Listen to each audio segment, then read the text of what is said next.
Today in the garden, in my ongoing quest to find a budget-friendly pizza oven, I've opted for this wood pellet one from Morrisons, but is it any good?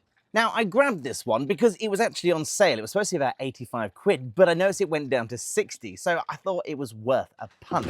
Right, the oven itself is actually quite hefty, but I assume that's because the pizza stone and some of the bits are on the inside. But one thing I did notice from the instructions is looking at the bottom, the legs, oh, there you go, are pre-attached. So what you got to do is open them up. So that's nice and easy. In terms of actual assembly, it really doesn't feel like it's rocket science. I slid the pizza stone in there. It looks like the chimney just pushes in, and it's 2 screws on each of these handles for the door and the firebox, and that pretty much concludes assembly. Now, they did have one of these quite similar in Aldi, and I nearly went for it, but the reason I didn't is because this one has a door, and I want a pizza oven with a door because that helps retain heat a lot better and gives me a much better pizza. One pizza oven assembled, so let's fire it up.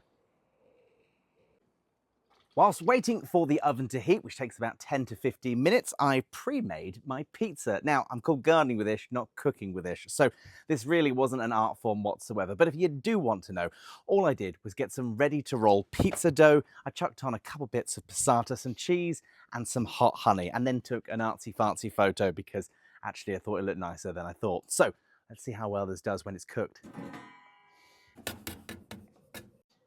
Now, apparently, after leaving it for just a minute, you should be able to turn it round. So let's have a look.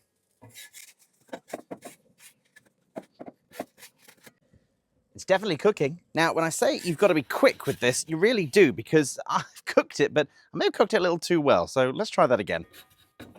Okay, pizza attempt 2 looks a bit more like a pizza. After a second attempt of trying to master how to cook a pizza, it turns out that it needed just over a minute, and that was it. So about 30 seconds per side, which is not bad. And this pizza is fully cooked. It's nice and crisp and even over the top, exactly what you'd expect from a wood-fired pizza. So overall, I'm pretty happy. However, there's one thing I didn't like. The bit I wasn't a fan of was the hopper at the back. Now, on some more expensive models, there's a little bit of a tube here, which works as a feeder and slowly releases some of the pellets. But unfortunately, this, you have to pull the whole thing out and then slowly sprinkle, I guess you could use a jug and put it on top, but it just feels a little bit dangerous. I wouldn't want to drop that, but if you keep one hand on there, you'll be absolutely fine. So, do I think the Morrisons £60 pizza oven is a good budget-friendly option?